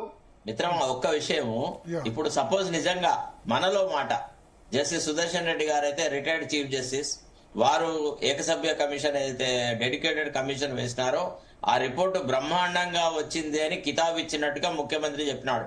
నేను అడుగుతున్నాను, సుదర్శన్ రెడ్డి గారు ఎక్స్ప్రెస్ చేసిన ఆ వ్యూ ఎక్కడ డాక్యుమెంట్ అయింది? ఒకవేళ సుప్రీంకోర్టు జడ్జి గారు కితాబ్ ఇచ్చిన దాన్ని హైకోర్టు ధర్మాసనం డివిజన్ బెంచ్ కాదని అంటదా, పక్కకు పెడతదా? రాహుల్ గాంధీకి ప్రెజెంటేషన్ ఇచ్చినప్పుడు కంచెయ్య, సుదర్శన్ రెడ్డి వీళ్ళందరూ చూసి చాలా బాగుంది సర్వే అని కితాబ్ ఇచ్చినట్టు చెప్పారు. ఇప్పుడు he was addressing the gallery. The honorable chief minister was never sincere in dealing with these things. Dishonesty is quite evident. Very manifestly కనబడ్డది మనకి. ఇది అంతా ఒక నాటకము, కపటంతో కూడినటువంటి వ్యవహారం. ఇది ఇట్లా కాదు. ఇది ఇప్పుడు ఎట్లుంటుందంటే ముఖ్యమంత్రి అని అంటే అది కొంత ఉదాత్తమైన స్వభావంతో చేయాల్సిన బాధ్యతలండి. చేస్తే చేయలేత లేదు, కాదు అంటే కాదని చెప్పు, అయ్యా మా వల్ల కాదు, మేము చేయలేము అని చెప్పు. అంతేగాని చేసినట్టుగా డ్రామాలు ఎందుకు? దానివల్ల ఏంది చూడు, ఇవాళ ఎంత ప్రజాధనం వృధా అయింది, ఎంత మందికి లక్షల రూపాయలు పెట్టి కథా కార్ఖాన ఇవంతా, ఈ డబ్బును ఎవరు ఇది చేస్తారు చెప్పండి? ఆ కమిషన్ ఎంత ఇదైంది, వాళ్ళ ఎంపికల్ డాటా అని అన్నారు, ఆ సుప్రీంకోర్టు అడ్వకేట్లను తీసుకువచ్చినారు, పర్ అపియరెన్స్ కి 25 లక్షలు తీసుకునేటువంటి అడ్వకేట్లతో ఆర్గ్యుమెంట్లు చేయించినారు. అయితే భరత్ గారు ఒక్క నిమిషం కంక్లూడ్ చేస్తా. అయితే ఇప్పుడు నేను ఏమంటున్నానంటే, ఇప్పుడు మీరు అన్నారు, మీరు గతంలో మొన్న అంతకుముందు చర్చలు ఏమన్నారంటే, అరే సుప్రీంకోర్టు మాజీ న్యాయమూర్తితో వేసినటువంటి కమిటీ కూడా దేనికి పనికిరాదా అని చెప్పి మీరు అన్నారు. నేను దేనికి పనికిరాదని నేనన్నా. డెడికేటెడ్ కమిషన్ గా ఇదే సుదర్శన్ రెడ్డి గారిని, ఇదే నిపుణులను మీరు కమిషన్ ఆఫ్ ఎంక్వైరీస్ యాక్ట్ కింద వేసి ఈ సర్వే అంతా చేయించి, ఈ అనాలిసిస్ అంతా చేసి, ఎందుకంటే ప్రపంచ ప్రసిద్ధ ఆర్థిక నిపుణులు ఇవన్నీ చేసినా మళ్ళీ 50% దాటితే ఒప్పుకోదు కదా. దాటొచ్చు సార్, ఇక్కడ కొట్టేస్తే సుప్రీంకోర్టులో పోయి కొట్లాడొచ్చు, సుప్రీంకోర్టులో కొట్టచ్చు. ఫస్ట్ ఆఫ్ ఆల్ మనము what we have to establish is that state of Telangana has got extraordinary situation. ఇక్కడ బీసీలు చాలా వంచనకు గురైనారు. అసలు అభివృద్ధి కార్యక్రమాల నుంచి గాని, రాజకీయమైన చైతన్యం గాని, విద్యా అవకాశాలు గాని, ఉపాధి అవకాశాలు గాని దారిద్ర్య రేఖ కంటే కింద ఉన్నారు. వీళ్ళ అభివృద్ధి లేకపోవడానికి కారణము వీళ్ళకు పొలిటికల్ అండ్ సోషలాజికల్ ఇంప్రూవ్మెంట్ లేదు. కాబట్టి in these extraordinary circumstances it has become inevitable, it is our policy decision అని గుండెకు హత్తుకొని ముఖ్యమంత్రి చెప్పాలా. ఆ రకమైన డాటా తీసుకొని రావాలా. నువ్వు ఏం చేయకుండా నేను చేసిందే కరెక్ట్ అని అనుకో, నేను చేసిందే ఇది అనుకో అని ఎవరో హ్యాండ్ పిక్డ్ ఫెలోస్ ని ఒక 3-4 పెట్టుకొని అంత ఎవడండి అంత ఎట్లా ఉందంటే, ఇవాళ నీకు ఎక్స్పర్ట్స్ ఉన్న హాస్పిటల్లో ఆర్ఎంపీ డాక్టర్లను పెట్టినట్టు చేసినాడు. అవును, అందుకనే ఎంత దుర్మార్గం అంటే దీన్ని ఏది కూడా ఎస్టాబ్లిష్ చేయకుండా మేము రోల్ మోడల్ అని ఒకటే ప్రచారం. ఇప్పుడు ఇంతకుముందు వారు చెప్పినట్టుగా ఆనాడు మహారాష్ట్ర ఎన్నికలను పెట్టుకుని రాహుల్ గాంధీని పట్టుకొచ్చి ఇక్కడ మేము కాస్ట్ సెన్సస్ చేస్తున్నామని చెప్పి ప్రచారం చేసుకున్నాడు. ఇవాళ బీహార్ ఎలక్షన్ల కోసం ఈ డ్రామా ఆడుతున్నాడు, అంతే తప్ప దీనిలో ఏం వాస్తవం లేదు. ఇవాళ మీరు ఒక్క స్టెప్ కూడా కరెక్ట్ చేయలే. 26 జీవో ఎన్నడు ఇచ్చారు, 80 జీవో ఎప్పుడు ఇచ్చారు, 49 జీవో ఎప్పుడు ఇచ్చారు, అసలు ఇప్పుడు మళ్ళీ ఇచ్చిన 9 జీవో ఏంటి, 41 ఏంటి, 42 ఏంటి, ఇంత దౌర్భాగ్యం ఏందండి? ఇవన్నీ కూడా కొట్టుకుపోతాయి. మీరు ఆ బ్యాక్వర్డ్నెస్ ను ఎట్లా వెనుకబడి ఉన్నారు, ఏ విధంగా వాళ్ళకు పొలిటికల్ గా అవకాశాలు రాలేదు, రాకపోవడానికి గల కారణాలు ఏంటనేటువంటిది చాలా అనాలిసిస్ బేస్డ్ గా ధృవీకరించాలి కదా. ఆ ప్రయత్నం ఏం జరగలేదు. కాబట్టి ఇవాళ ఏదో స్టే వచ్చింది, మళ్ళీ ఇంకేదో జరుగుతుంది, ఏం లేదు, ఇదే ఫైనల్. దీనిలో ఏం మార్పులేదు. భరత్, ఇంకొక ఇంపార్టెంట్ ఆస్పెక్ట్ ఏంటంటే, ఇప్పుడు శాసనసభ లోపల ఈ అమెండ్మెంట్ యాక్ట్లను తర్వాత వీటిని ఏకగ్రీవంగా ఆమోదించినాం కాబట్టి గవర్నర్ యొక్క ఎసెంట్ అవసరం లేదు అనే ఒక ఆర్గ్యుమెంట్ చేస్తున్నారు తెలుసా. ఈవెన్ నోవైస్ న్యూలీ రిక్రూటెడ్ అడ్వకేట్ కూడా ఇట్లాంటి ఆర్గ్యుమెంట్ చేయడు. గవర్నర్ ఎసెంట్ లేకుండా ఒకటి చట్టం అవుతుందా? భారత రాజ్యాంగంలో లా చదవని వాడికి కూడా తెలుస్తుంది కదా. ఈవెన్ అమాయక ప్రజలు కూడా యాక్సెప్ట్ చేస్తారు ఇది గవర్నర్ ఆమోదం లేకుంటే ఎట్లా అని. నీకు మద్రాస్ జడ్జిమెంట్ వచ్చింది, why did you not notify? ప్రతిసారి 2-3 సార్లు చీఫ్ జస్టిస్ అడిగినాడు, డిడ్ యూ నోటిఫై అని అడిగినప్పుడు దానికి సమాధానం చెప్పడే ఆ ప్రశ్నను పక్కకు వారేసేసి మీరు ఎన్నికల షెడ్యూల్ కు తర్వాత ఎన్నికల నోటిఫికేషన్ కు తేడా లేకుండా మీరు ఒక హైకోర్టు ధర్మాసనం ముందు ఆర్గ్యుమెంట్ చేసి బీసీలను ఏం చేయదలుచుకున్నారండి? ఒకసారి ఆలోచించాలి కదా. ఒకసారి వల్లభరెడ్డి రవీంద్రరెడ్డి గారు, ముందుగా నెరవేరిందా మీ పంతం? జీ న్యూస్ యాజమాన్యానికి, భరత్ గారికి, అన్న శరత్ కుమార్ గారికి, మిత్రుడు కృష్ణమోహన్ రావు గారికి నా హృదయపూర్వక నమస్కారాలు. అయితే ఇప్పుడు కృష్ణమోహన్ రావు గారు నేను ప్రారంభం నుంచి చూసిన చట్టం గురించే చెప్తున్నాడు, రాజ్యాంగం గురించే చెప్తున్నాడు, వాస్తవాలు ఏందో చెప్తున్నాడు. కానీ ఒక కృష్ణమోహన్ రావు వాస్తవాలు చట్టం గురించి చెప్పినప్పుడు వారి మీద విమర్శలు లేవు. అదే విషయం ఒక వల్లభరెడ్డి రవీంద్రరెడ్డిగా మేము కూడా చట్టం గురించే చెప్తున్నాం, రాజ్యాంగం గురించి చెప్తున్నాం. చెప్పినప్పుడు మమ్మల్ని ఏమంటున్నంటే మీరు అగ్రకులాలు మా రిజర్వేషన్లకు వ్యతిరేకం, తర్వాత మా నోటికాడి బుక్ ఎత్తుకపోయారు అని ఎత్తుకపోవడానికి అడ్డొస్తుర్రు అనేటువంటి అపోహలు కల్పిస్తున్నటువంటి ఈ పరిస్థితులల్లా కానీ వాస్తవాలు తెలవాలి. ఇప్పుడు 136 కులాలల్లో 136 కులాలు ఉన్నాయి ఆంధ్రప్రదేశ్లో లేదా తెలంగాణలో అనుకుందాము. ఈ 136 కులాలలో ఎల్లాంక కృష్ణమోహన్ బ్రదర్ చెప్పినట్టు 5-6 కులాలే గద్దొచ్చ కోడిపిల్లాగా ఎత్తుకపోతున్నాయని వారే చెప్పారు, అది వాస్తవాలు కూడా. కానీ బీసీలకు అందాల్సినటువంటి ఎంబీసీలకు కానీ ఎంబీసీలకు సంచార జాతులకు అందాల్సినటువంటి రాజ్యాంగ అభివృద్ధి రిజర్వేషన్ ఫలాలు అందట్లేదు. ఆ ఫలాలను ఎత్తుకపోయేది ఎవరు? అగ్రకుల బీసీలే. కానీ ఏ రెడ్లు కానీ ఏ అగ్రకులాలు కానీ అందులో చొరబడలేదు, వెతకపోలేదు. Number 1 point. నెంబర్ 2 ఏంటంటే ఈ రాజకీయ క్రీడలో ఇప్పుడు జరుగుతున్నటువంటి పరిణామంలో మన కృష్ణమోహన్ ఒక మాట చెప్పాడు. ఏం చెప్పిండు? గుజరాత్ గురించి కానీ, మధ్యప్రదేశ్ గురించి కానీ, ఉత్తరప్రదేశ్ గురించి కానీ, అదేవిధంగా ఇక్కడ జరిగినటువంటి మహారాష్ట్ర విషయం అని చెప్తూ లాస్ట్కి వచ్చే వరకు బీహార్ విషయం చెప్పిండు. కానీ ఇంకొక విషయం చెప్పాల్సింది ఏంటంటే బీహార్లో 50-65% ఏదైతే ఉన్నదో గురువా Kumar versus others of state ఆ కేసులల్లా ఈ రిజర్వేషన్లు అంటే కుదించడమే కాదు, అంటే పెంచకపోవడం కాకుండా ఉపాధిలో నియమించినటువంటి వాళ్ళు 10 నెలల జీతాలను కూడా వెనకయ్యమని జరిగింది. ఎక్కడ? బీహార్లో. అదొకటే జరగకుండా వీళ్ళు ఏం చేసిర్రు? బీహార్ గవర్నమెంట్ ఇప్పుడు గిట్ట ఏది తెలంగాణ గవర్నమెంట్ నేను ఢిల్లీ పోతా, సుప్రీంకోర్టులో ఆశ్రయిస్తాం, మధ్యంతర ఉత్తర్వుల మీద స్టే చేస్తామని ఏదో చెప్తున్నారు కదా. అదేవిధంగా ఆనాడు బీహార్ గవర్నమెంట్ కూడా ప్రయత్నం చేయడం జరిగింది. సుప్రీంకోర్టులో వేస్తే ఆ వాద్యం ఇప్పటి వరకు నడుస్తుంది, ఇంతవరకు తేలలేదు. అయితే ఇక్కడ అసలు విషయానికి వస్తే ఇప్పుడు కృష్ణమోహన్ బ్రదర్కు బాగా తెలుసు 2004లో రాజశేఖర రెడ్డి గారు వచ్చినప్పుడు కూడా అంటే కొన్ని కుల సంఘాలు అనుకోండి, కొన్ని రాజకీయ పార్టీలు అనుకోండి, అవసరం కొరకు తమ యొక్క రాజకీయ పబ్బం గడుపుకోవడానికి ఏదో ఒక ఇష్యూను ముందుకు తీసుకురావాలి. అయితే ఆ ఇష్యూను ముందుకు తీసుకొచ్చే క్రమంలో రాజశేఖర రెడ్డి గారు సీఎం ఉన్నప్పుడు కూడా 2004లో జీవో నెంబర్ 23 అని ఒకటి ఇష్యూ చేయడం జరిగింది. అంటే గిట్లనే రిజర్వేషన్లు పెంచాలన్నప్పుడు ఆనాడు జీవో నెంబర్ 23 తీసి ఏమన్నారంటే ఎవరెవరు అర్హులో రిజర్వేషన్లకు, ఎవరెవరు అనర్హులో తర్వాత ఎవరెవరిని రిజర్వేషన్లో ఉంచాలి అనేటువంటి క్రమం వచ్చే వరకు అప్పుడు ఏమైందంటే ఎవరైతే ఇట్లనే రిజర్వేషన్లు పెంచాలన్న వాళ్ళంతా కూడా సప్పుడు చేయకుండా ఉండడం జరిగింది. ఆ రోజులల్లో ఏ ప్రభుత్వాలు కూడా ఏం చేస్తాయి, రాజ్యాంగబద్ధంగా నడుచుకోవాలని ప్రయత్నం చేస్తాయి. కాబట్టి ఈ సమస్యను గెలుపుకోవడం ఎందుకని ఆ రోజు అట్లే ఉండిపోయింది. అది ఒక విషయం. అయితే కృష్ణమోహన్ గారికి బాగా తెలుసు, ఎందుకంటే ఇది తెలుగు ప్రజలకు తెలవాలి. ఆ రోజు 2011లో కూడా ఇదే సమస్య వచ్చింది.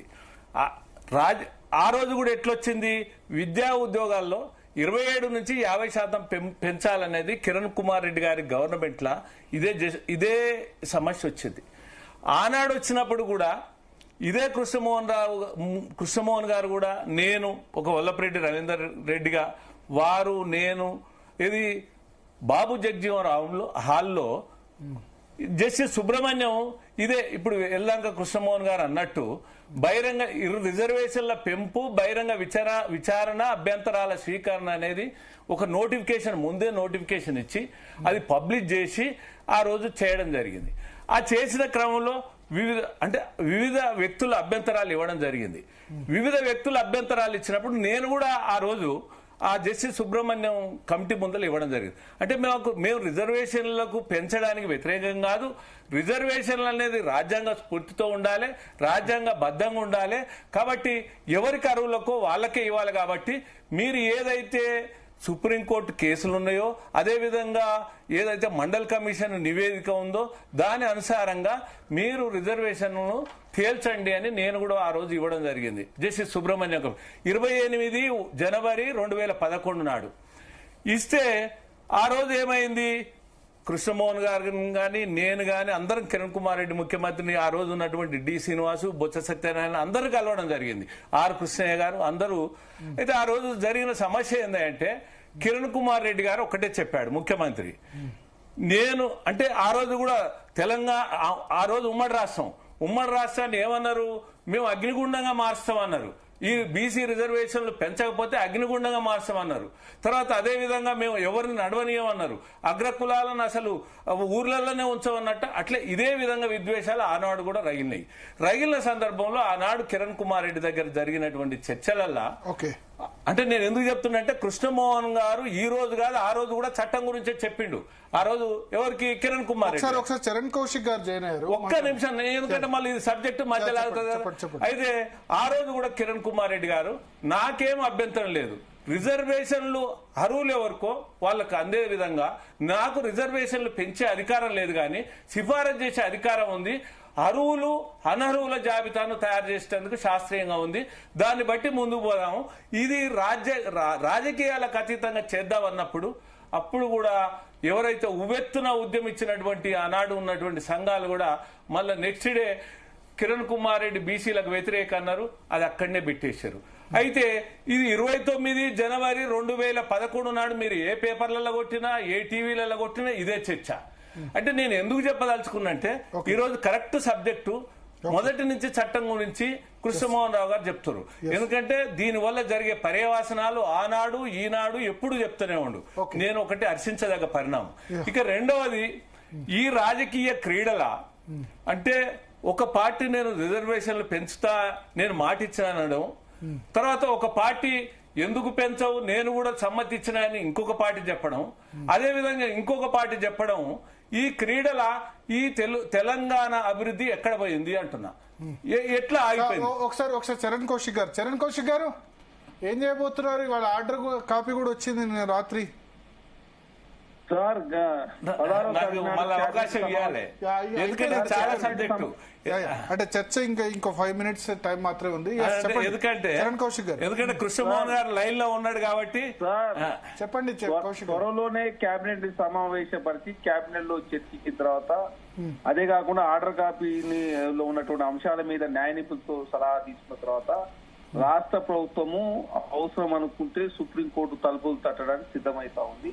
దానిలో భాగంగా ఆల్రెడీ ఈ రోజే ఆర్డర్ కాపీ వచ్చింది కాబట్టి దాని మీద రేపు నుంచి కూడా కసరత్తు ప్రారంభం అవుతా ఉంది. సోమవారం లేదా 16 తారీఖు అయితే ఖచ్చితంగా సుప్రీంకోర్టు పోవాలని చెప్పేసి ఆలోచన మాత్రం చేస్తా ఉన్నారు. అదే కాకుండా కేబినెట్ లో చర్చించిన తర్వాత దీన్ని ఫర్దర్ గా ముందుకు పోతే బాగుంటుందని చెప్పేసి ముఖ్యమంత్రి గారే కేబినెట్ లో చర్చించిన తర్వాత స్వయాన నేనే మాట్లాడతానని చెప్పేసి బీసీ కానీ అంశం మీద నేనే స్వయంగా అన్ని దీనిలో చాలా తప్పులు చేశారని ఇంతకుముందు కృష్ణమోహన్ రావు గారు చెప్పారు, వక్లాభరణం గారు చాలా తప్పులు చేశారు అని చెప్పి ఆయన తప్పులు అన్ని అంటారు కదా. తప్పు దేని మీద చర్చ జరిగింది అక్కడ? ఇప్పుడు దేని మీద చర్చ జరిగింది? జీవో 9 తీసుకొచ్చారు కరెక్టే. ఓన్లీ ఏదైతే 2018 పంచాయరాజ్ యాక్ట్ సంబంధించి అక్కడ గెజిట్ రాలేదు, గవర్నర్ గా ఆమోదించారు, దాని మీదనే కదా ఇప్పుడు అయింది. మిగతా అన్ని ఫర్దర్ గా లేదు కులగన్న తప్పు చేసినానో లెక్కలు తప్పునే ఇవన్నీ అసలు బయట పెట్టలేదన్నారు సార్. డీప్ గా జరగలేదు. లెక్కలు బయట పెట్టంటే కులాల మధ్య రాష్ట్ర ప్రభుత్వం చాలా స్పష్టంగా చెప్పింది, లెక్కలు బయట పెట్టడం అనేది రాష్ట్ర ప్రభుత్వానికి ఆ అధికారం ఉంది, అవసరాల దృష్ట్యా మేము వాడుకుంటాం చెప్పి దాన్ని హైకోర్టు జడ్జిమెంట్ లో ట్రాన్స్పరెన్సీ లేదు, బయట పెట్టకపోవడం అనేది కరెక్ట్ కాదు అని ఉంది. ఆర్డర్ కాపీలు ఉంది, అది ఆర్డర్ కాపీలో ఉంది. అది దాని మీద చర్చిస్తారు కదా. ఏమన్నారు శరత్ గారు, వక్లాభరణం గారు ఏమన్నారు ఆర్డర్ కాపీలో? దయచేసి ఆ సందర్భంగా వాస్తవం చెప్పాలంటే ఎందుకు కులాల మధ్య పంచాయతీ పెట్టి ఏకంగా ఈ ఇప్పుడు కులాల పంచాయతీ కంటే ఇక్కడ రిప్రజెంటేషన్ లేదు అని చూపించాలి. జనాభా ఎంత రిప్రజెంటేషన్ లేదు అని చూపించినప్పుడే కదా రిజర్వేషన్స్ ఇచ్చేది. ఎక్కడ జనాభా లేదని చెప్పి సార్ బీసీల జనాభా టోటల్ ఎంత, దానిలో లోకల్ బాడీస్ లో రిప్రజెంటేషన్ ఎంత, ఇది చెప్పాలంటే లెక్కలు బయట పెట్టాలి. 56.33%. అది కాదు మండల్ వైజు జిల్లా వైజు లెక్కలు లేవు కదా. దానికి సంబంధించి మొత్తం పర్సనల్ గా ఎట్లా ముందుకు పోతే బాగుంటుందో చూస్తారు. మా న్యాయ నిపుణులు ఉన్నారు కదా, అడ్వకేట్స్ వచ్చినా ముందుకు పోతారు. ప్రభుత్వం మొత్తం సీరియస్ గా ఇన్వాల్వ్ అయింది దీంట్లో. ఖచ్చితంగా ఫర్దర్ గా ఏ విధంగా ముందుకు పోతే బాగుంటుందని చెప్పి ఖచ్చితంగా ఇప్పుడు సుప్రీంకోర్టు పోవాల్సిందే. కాబట్టి సుప్రీంకోర్టు పోయే క్రమంలో ముందస్తుగా మాత్రం ఖచ్చితంగా న్యాయ నిపుణుల టీం మొత్తం చర్చించిన తర్వాత ఉంటుంది. చెప్పండి సార్. ఇప్పుడు సుప్రీంకోర్టుకు వెళ్తే ఆర్టికల్ 136 అనేది అపలేట్ జ్యూరిస్డిక్షన్ సుప్రీంకోర్టు. సుప్రీంకోర్టు ఒక జడ్జిమెంట్ లో ఏ పరిస్థితులలో ఇంటర్ఫియర్ అవుతుందంటే ఫస్ట్ ఏం ఉండాలి, పర్వర్సిటీ ఉండాలి. ఇప్పుడు హైకోర్టు డివిజన్ బెంచ్ ఇచ్చిన ఆర్డర్ పర్వర్స్ గా ఉంది అని చెప్పగలమా? ఆర్బిటరీగా ఉంది అని చెప్పగలమా? 2 రోజులు సుదీర్ఘమైన వాదనలు విన్న తర్వాత పోనీ జ్యూరిస్డిక్షనల్ ఎర్రర్ ఉందని చెప్పగలమా? అంటే హైకోర్టుకు జ్యూరిస్డిక్షన్ లేకున్నా గానీ ఈ కేసులో తీర్పు చెప్పిందని చెప్పగలమా? లేదా న్యాచురల్ జస్టిస్ లేదనగలమా? అంటే ఎవరికి అవకాశం దొరకలేదు, అందరికి అవకాశాలు దొరికినాయి. తర్వాత సబ్స్టాన్షియల్ క్వశ్చన్ ఆఫ్ లా ఏముంది, whether they have followed Krishnamurthy or not, Gawali judgment follow అయినారా లేదా, ఈ రెండింటి మీద సుప్రీంకోర్టు ఇచ్చిన తీర్పులే ఉన్నాయి. ఇవన్నిటి కాకుండా ఇప్పుడు ఏ కొత్త అంశం మీద సుప్రీంకోర్టుకు వెళ్తారు, అక్కడ ఏం మేలు తీసుకువస్తారు, అక్కడ ఏ రకంగా న్యాయం తీసుకొస్తారు, ఇదంతా ఉత్త వేస్ట్. నేను చెప్తున్నాను కదా, ప్రభుత్వ పక్షంలో సోకాళ్ళు సలహాదారులు అది ఇది అని అంటే వాళ్ళ స్టాండర్డ్ ఇప్పుడు కననే పడుతుంది కదా. వాళ్ళ ప్రభుత్వం ఎన్నికైన ప్రభుత్వానికి చెడళ్ళు అనేలాగా నాకు అవకాశం ఇవ్వాలి, నేను చెప్తాను. వదిలేయమంటారా శరత్ గారు? మరి వదిలేయాలన్నా చెప్పండి, మరి ఏం చేయాలి? వదిలేయాలన్నా చెప్పండి శరత్ గారు, మీరేం చెప్తారు? ఏం చేయాలి మరి? చెప్పాలా? వదిలేయాలన్నా చెప్పాలా? చేసిన తప్పిదాలను సరిదిద్దుకొని చిత్తశుద్ధితోని 42% ఇవ్వడానికి సరైన స్టెప్స్ తీసుకోండి. ఏం తప్పులు చేసింది సార్? తప్పులు ఏం చేసింది? మీ తప్పులు ఏం తప్పులు కనపడే మీకు? జడ్జి గారు ఏమన్నా తప్పులు హైకోర్టు చెప్పింది కదా, ఇంకా ఏమన్నా ఉందా? ఎక్కువ మంది పిటిషనర్స్ వాదనలు ఇవన్నీ ఇప్పుడు ఏం చేయాలంటే అంటే మా న్యాయ నిపుణులు అభిషేక్ మను సింగ్, తర్వాత రవివర్మ, అభిషేక్ మను సింగ్ ఆర్గ్యూ చేయలేకపోయినాడు, ఆయన డిఫెండ్ చేయలేకపోయినాడు. నాకు అవకాశం ఇవ్వండి, నాకు అవకాశం ఆయన ఎందుకు కన్సల్ట్ చేయలేదు? నాకు అవకాశం ఇవ్వండి, నేను మాట్లాడతా. ఇప్పుడు పాకిస్తాన్ కోర్టు పోవాలా మరి చెప్పండి. మరి పోతారు సార్ హైకోర్టుకి ఎందుకు పోతారు? ఏముంది ఇదంతా బీసీలకు సంబంధించిన అంశాన్ని ఇస్తుందో వదిలేయాలన్నా మరి? ఒక్క నిమిషం నాకు అవకాశం ఇవ్వండి, నేను మాట్లాడతా. ఇప్పుడు వరకు పార్టీ ప్రభుత్వం కావచ్చు, పార్టీ చివరి వరకు పోరాటం తెలంగాణ రాలే కదా. ఇప్పుడు ఒక మాట ఇప్పుడు ఆర్టికల్ 26 ప్రకారంగా హైకోర్టు పిలిచినారు. ఒకవేళ ఇప్పుడు ప్రభుత్వమే పోద్ది అనుకో సుప్రీంకోర్టు, ఆర్టికల్ 32 ప్రకారంగా సుప్రీంకోర్టు పోతారు. ఎవరికైనా రాజ్యాంగం ఇచ్చిన హక్కు నెంబర్ 1. నేను చెప్తాను నెంబర్ 1. అయితే ఇంకొకటి ఏమంటున్నంటే సుప్రీంకోర్టుకు పోయినా కూడా నేను బీహార్ ఉదంతా నేను చెప్పా, నెంబర్ 2. అయితే దీనివల్ల ఏమైతుంది, రాష్ట్ర సమగ్రత, గ్రామ స్వరాజ్యం అనేది కుంటుపడింది కదా, అభివృద్ధి, రాష్ట్ర సమగ్రత దెబ్బతింటుంది కదా. తర్వాత గ్రామ స్వరాజ్యం అనేది ఇప్పుడు సెంట్రల్ గవర్నమెంట్ గ్రాంట్స్ ఉంటాయండి, 7% ఉంటాయి. ఈ ప్రతి గ్రామంలో ఆ ఫండ్స్ తోటి డెవలప్మెంట్ జరుగుతుంది. గ్రామ స్వరాజ్యం డెవలప్ అయినప్పుడే రాష్ట్రం అప్పుడే దేశము. ఈ సంకట స్థితిలో ఇప్పుడు ఏం చేయాలంటే నేనేమంటున్నా అంటే ఎలక్షన్లకు పోవాల్సిందే, రాష్ట్ర ప్రభుత్వం ఎలక్షన్లు పోవాల్సిందే. రాజకీయాల కొరకు ఈ అభివృద్ధిని కుంటుపరచడానికి వీల్లేదు కదా. ఇప్పుడు ఇది కుంటుపరచడం వల్ల పురోగతి దెబ్బతింటుంది కదా. మీరు ఏ విధంగా పోతారో ఇప్పుడు నిజంగా కూడా రాజకీయ పార్టీలకు ఒక శ్రద్ధ ఉందండి. ఏముంది, మేము 42 ఇస్తాం అంటారు. మీరు జనరల్ కేటగిరీలా ఇప్పుడు ఎస్సీలే పోటీ చేస్తారు పాత పద్ధతిలా, ఎస్టీలే చేస్తారు, బీసీలకు రిజర్వేషన్లు ఉన్నాయి కదా బీసీలే చేస్తారు. జనరల్ కేటగిరీలా ఇప్పుడు 2 సార్లు నోటిఫికేషన్లు ఇస్తారు. ఏది జెడ్పీటీసీలు కానీ ఎంపీటీసీలు కానీ, ఒకటి ఏది జెడ్పీటీసీ ఎంపీటీసీలకు ఒకసారి నోటిఫికేషన్ ఇస్తారు. సెకండ్ టైం ఏదంటే ఎంపీపీలకు జెడ్పీ చైర్మన్లకు రెండోసారి ఇస్తారు. నిజంగా మీకు బీసీ రిజర్వేషన్లు అంటే 42% 50% ఇవ్వాలనుకున్నారు అనుకో, ఇవ్వండి. మీరు పార్టీ పరంగా 42 ఇస్తారా 50 ఇస్తారా ఇవ్వండి. ఫస్ట్ ఏదైతే ఉందో ఈ గ్రామ స్వరాజ్యం అయితే విఘాతం కలగకుండా చూడాలి కదా ప్రభుత్వం గాని రాజకీయ పార్టీలు గాని, ఆ దిశగా ఆలోచించాలి కదా. ఒకవేళ నేను ఇంకోటి కూడా అంటున్నా, ఒకవేళ ఈ అందరూ కాంగ్రెస్ పార్టీ అంటారు, మరి భారతీయ జనతా పార్టీ ఏం చేయవచ్చు? భారతీయ జనతా ప్రశ్నించడం దీన్ని కూడా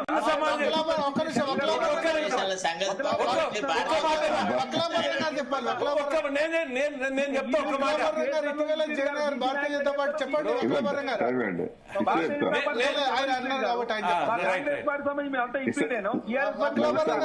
టీఆర్ఎస్ పార్టీ ఏదో గొప్ప ఏదో చేసింది 10 సంవత్సరాల కాలం, మీరేదో అన్యాయం చేసినట్టు కాంగ్రెస్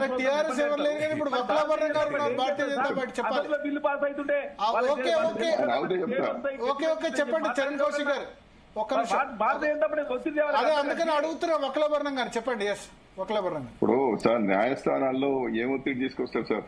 బీహార్ లో కొట్టేసిందని చెప్పినాం, మధ్యప్రదేశ్ లో కొట్టేశారని చెప్పినాం, ఉత్తరప్రదేశ్ లో కొట్టేసిందని చెప్పినాం, తర్వాత గుజరాత్ లో కొట్టేసిందని చెప్పినాం. మరి ఎందుకు కొట్టేస్తారు? అక్కడ కేంద్రంలో బీజేపీ, రాష్ట్రంలో బీజేపీ ఉన్నది. ఒక్క నిమిషం నేను మాట్లాడినాక మాట్లాడు బ్రదర్, నేను మాట్లాడినాక మాట్లాడు. నీ ఇష్టం వచ్చినంతసేపు మాట్లాడు, ఎంత టైం ఇస్తాను? నేను ఒకటే చెప్పండి, మీరు కూడా ఇంప్లీట్ కాలేదు కేసులా? ఎందుకు కాలేదు? కృష్ణ గారు అయింది కదా. కిషోర్ గారు ఒకటైతే నేనైనా మా ఇందులో మేము కావండి. ఇంప్లీట్ అయితే ఏం ప్రయోజనం? దాంతో వచ్చేదైనా ఏం లేదు, దాంతో అయ్యేది ఏం లేదు. అన్ని తప్పులు చేసి దాంతో ఇప్పుడు దేంట్లో ఒకసారి బ్రదర్ నువ్వు ఇంతవరకు జడ్జిమెంట్ చదవలేదు. అరే నువ్వు జడ్జిమెంట్ చదవలేదు, ఏదో మాట్లాడితే మేము ఏం చెప్పాలి? ఏం మాట్లాడాలి? చదివి కాంగ్రెస్ పార్టీ ఒకటే తప్పు చేసింది, కాంగ్రెస్ పార్టీ తప్పు చేసింది. అంటే ఒకటి Bharatiya Janata party 9th schedule లో చేరిస్తే అయిపోతుంది కదా. అమిత్ షా గారు 50% ఇప్పుడు ఆయన నువ్వు నాకు అవకాశం ఇస్తే మాట్లాడతా, లేకపోతే మాట్లాడేవాడి. కానీ ఇది అసెంబ్లీ కాదు కదా, నాకు అవకాశం ఇస్తే మాట్లాడతా. చెప్పండి. ఇప్పుడు చరణ్ కౌశిక్ గారు ఒక్క నిమిషం చెప్పండి. నేనేమంటున్నా, 9th షెడ్యూల్ చేర్చొచ్చు కదా భారతీయ జనతా పార్టీ. ఏదో అడిగారు 9th షెడ్యూల్ పెట్టామని అడిగారు కదా. 31C కింద సార్ జంతర్ మంత్రి ధర్నాలు చెప్తే అవుతుందా సార్? 31C కింద ప్రొటెక్షన్ అడిగినారు, 31B కింద అడగలేదు. అడగకుండానే చేయండి, ఏముంది బీసీల కోసం. ఎట్లా సార్? ఏది పడుతుంది? మన చేతులు ఉంటుందా సార్? ఇప్పుడు రాజ్యాంగం మన చేతులు ఇప్పుడు 9th షెడ్యూల్ పెట్టామని ఈ రోజు వరకు అడగలేదు, అసెంబ్లీలో తీర్మానం చేయలేదు, మంత్రివర్గం తీర్మానం చేయలేదు. మీరు 9th షెడ్యూల్ పెట్టామని చెప్పి మాట్లాడితే ఎట్లా? 9th షెడ్యూల్ ఎట్లా మీరు అడిగిన అసలు అడిగిన ఇంతవరకు గవర్నమెంట్ నుండి ప్రతిపాదన పోయిందా? కేంద్ర ప్రభుత్వం దగ్గర అది ఏమైనా పెండింగ్ ఉన్నదా? అడగలేదు. 9th షెడ్యూల్ పెట్టని జంతర్ మంతర్ దగ్గర ధర్నాలు చేస్తే అవుతుందా? నువ్వు ప్రొసీజర్ ముందు ఒక విషయం భరత్ గారు, 9th షెడ్యూల్ పెట్టాలన్నా ఇక్కడ జీవోలు వేరు, ఇక్కడ 9th ఇప్పుడు జీవోలు తీయడం వేరు, తర్వాత చట్టాలు చేయడం వేరు. రవీంద్రన్ ఒక నిమిషం. ఇప్పుడు చరణ్ ఎవరు? మావుడేనా? ఇప్పుడు మావుడే మేమేం మాట్లాడాలి? నేను ఏమంటున్నానంటే ఇవాళ చేయాల్సినటువంటి పద్ధతుల చరణ్ మన ఇద్దరం ఒకటేనే. తర్వాత రవీందర్ రెడ్డి కూడా వేరేవాడు కాదు, ఎవరో వేరేవాళ్ళు కాదు. మనం చేయాల్సిన పద్ధతులు కరెక్ట్ చేస్తే మనం లాభం జరుగుతుంది. 100% లాభం చేసుకుందాం చూద్దాం మనం అందరం. గది నేను అంటానా, నేనేమంటున్నా, ఇప్పుడు బిల్ 3 బిల్ 4 లో అక్కడికి పంపించిన దాంట్లో 31C కింద దీన్ని ఇక్కడ 200 కింద రిజర్వ్ చేసి రాష్ట్రపతి గారికి పంపినరు. ఎందుకోసం రాష్ట్రపతి గారి దగ్గరికి పంపినరు? రాష్ట్రపతికి కేంద్రం సిఫార్సు చేయొచ్చు కదా, గవర్నర్ సిఫార్సు చేయొచ్చు కదా సార్. అట్లా ఉండదు. ఇప్పుడు రాష్ట్రపతి గారు స్వతంత్రంగా ఏ పని చేయలేరు. అదే అందుకని కేంద్ర కేబినెట్ సిఫార్సు చేయొచ్చు కదా, యాక్సెప్ట్ చేయమని. అట్లాగా సార్, నువ్వు 31B కింద అడిగినప్పుడు కదా సార్, నువ్వు 9th షెడ్యూల్ పెట్టమని అడిగినప్పుడు కదా, నువ్వు అడగనే లేదు, నీ ప్రతిపాదన లేదు, నీ మంత్రివర్గ తీర్మానం లేదు, నీ హౌస్ ఏకగ్రీవంగా తీర్మానం చేసినటువంటి తీర్మానమే పంపలేదు. బిల్లులను ఆమోదించుకున్నావు కానీ 9th షెడ్యూల్ పెట్టామని చెప్పి తీర్మానించలేదు కదా. కేంద్రం దగ్గర ఏమైనా పెండింగ్ ఉన్నది ఇంతవరకు. కాబట్టి ఇప్పుడు ఏ రాజకీయ పార్టీల గురించి పక్కన పెట్టండి. మనం ఒక ఆరోపణ చేసినప్పుడు, ఇప్పుడు చరణ్ లాంటి వాడు చదువుకున్నవాడు, విద్యావంతుడు, బీసీల కోసం కమిటెడ్ గా పనిచేస్తాడు. శరత్ గారు చెప్పండి. ఇప్పుడు ఐఆర్క్విలో వర్సెస్ స్టేట్ ఆఫ్ తమిళనాడులో 9th షెడ్యూల్ లో పెట్టిన అంశం మీద కూడా న్యాయ సమీక్ష చేస్తామని అన్నారు. కాబట్టి మనము చేయలేదు కదా, ఇంకా సమీక్ష చేస్తామన్నారు కానీ చేయలేదు. దాని మీద బెంచ్ కాన్స్టిట్యూట్ కాలేదు అప్పటి వరకు అయితే. కాదు భరత్, ఒక విషయం వినండి దయచేసి. విషయం ఏంటంటే విద్యార్థి పరీక్షలో ఏం రాయలేదు కానీ పరీక్ష దిద్దినాన్ని తిడుతున్నాం మనం. నువ్వు సరిగా దిద్దలేదు, నువ్వు మాకు మార్కులు వేయలేదు. అరే నువ్వు ఏం రాసినావు? ఫస్ట్ నీ ఎఫర్ట్ ఏంది, నీ ప్రిపరేషన్ ఏంది, నువ్వు ఎక్కడ చిత్తశుద్ధితో పనిచేసినావు? ఈ టాపిక్స్ అంటే అందరినీ, అంటే ప్యానెల్లో ఉన్న వాళ్ళందరూ భారతీయ జనతా పార్టీని తిట్టాలంటే ఆయన ఉద్దేశం కోసం మనం తిడతాం. ఎక్కడ ఏం జరిగిందో చెప్తాం అంతే. That's all. We don't have any political overtones on that issue. అందుకని ఒక్కసారి భరత్ గారు ఒక్కటే నిమిషం నేను ఏమంటున్నానంటే, బీహార్ లెవెల్ ప్రభుత్వం ఉన్నది, గుజరాత్ లెవెల్ ప్రభుత్వం ఉన్నది, మహారాష్ట్ర లెవెల్ ప్రభుత్వం ఉంది, మధ్యప్రదేశ్ లెవెల్ ప్రభుత్వం ఉంది. ఈ అన్ని ప్రభుత్వాలు బీజేపీ అయిన తర్వాత అక్కడ హైకోర్టులు కొట్టేస్తున్నా, సుప్రీంకోర్టు స్టే ఇవ్వకున్నా, గవర్నర్లు ఆమోదించకున్నా కేంద్ర ప్రభుత్వం ఎందుకు జోక్యం చేసుకుంటది? చట్టాలను, రాజ్యాంగాధికారులను, న్యాయమూర్తులను డిక్టేట్ చేసే పరిస్థితి ఉంటుందా అండి? అన్ని కరెక్ట్ చేసినప్పుడు అందరూ అండగా నిలబడతాం. నేనేమంటున్నట్టే, జీవోలు, ప్రభుత్వాలు జీవోలు తీస్తాయి, చట్టాలు తీస్తాయి, కానీ రాజ్యాంగ స్ఫూర్తి విధానం వేరుంటది. కాబట్టి నేనేమంటున్నంటే, ఎన్నికలు ప్రభుత్వం ప్రతిష్ట పోకుండా ఎన్నికలు జరిపి పాయింట్ అర్థం గారు 50% సీలింగ్ ఎత్తేస్తామని చెప్పి జార్ఖండ్ ఎలక్షన్ల సందర్భంగా మాట ఇచ్చిండు. జార్ఖండ్ లో ఏదైతే మాట భారతీయ జనతా పార్టీ ఇచ్చిందో, భారతీయ జనతా పార్టీ మాట కూడా నిలుపుకోవాలా. కాబట్టి నిలుపుకోవాలంటే ఖచ్చితంగా 50% సీలింగ్ సంబంధించి కేంద్రం చట్టం చేయాల్సిందే కదా. గెలవలేదు, మాట నిలుపుకోవాలి అంతే. Sir thank you Charan Kaushik గారు, థ్యాంక్ యూ చరణ్ కౌశిక్ గారు, వల్లభరెడ్డి రవీందర్ రెడ్డి గారు, అదేవిధంగా వకలాభరణం కృష్ణమోహన్ రావు గారు, శరత్ గారు. మొత్తానికి హైకోర్టు ఆర్డర్ కాపీ అయితే వచ్చేసింది సునీత. ఇప్పుడు ఎందుకంటే సోమవారం బహుశా సుప్రీంకోర్టు వెళ్తారేమో, సోమవారం మంగళవారం కేసు ఈ ఆర్డర్ కాపీ వచ్చింది కాబట్టి స్టేని వెకేట్ చేయమని వెళ్లే అవకాశం ఉంది. లేదా ఇంకో 2-3-4 రోజులు అయితే టైం తీసుకుంటారు కేబినెట్ సమావేశంలో చర్చించా లేదా అని. లీక్స్ అయితే అందుతున్నాయి, సుప్రీంకోర్టులో స్టే వెకేట్ చేసేందుకు ప్రయత్నం చేస్తారని. కానీ ఛాన్సెస్ అయితే తక్కువ. అభ్యర్థులు జాగ్రత్త. లాస్ట్ టైం మేము చెప్పాం, దసరా దావతులు ఇవ్వకండి, అనవసరంగా ఇది అయ్యేది కాదు పోయేది కాదని చెప్పాం. చాలా మంది సేవ్ చేసుకున్నారు. ఈటల రాజేందర్ మనతో ఇంటర్వ్యూలో చెప్పారు, మనం కూడా అదే చెప్పాం. సో జాగ్రత్త. ఇప్పటికి కూడా ఏం జరుగుతుందో తెలీదు. స్టే వెకేట్, దసరా దావత్ పక్కన పెడితే దీపావళి దావత్ కూడా అయ్యేటట్టుగా అనిపించట్లేదు. చూద్దాం, 21 దీపావళి ఉంది కాబట్టి అయ్యేటట్లేదు. స్టే వెకేట్ సుప్రీంకోర్టు చేయడం కష్టమే. ఎందుకంటే సుప్రీంకోర్టు తన తీర్పు తానే తప్పని అనదు, తను ఇచ్చింది 55%. చూద్దాం రాష్ట్ర ప్రభుత్వం ఏం చేస్తుంది.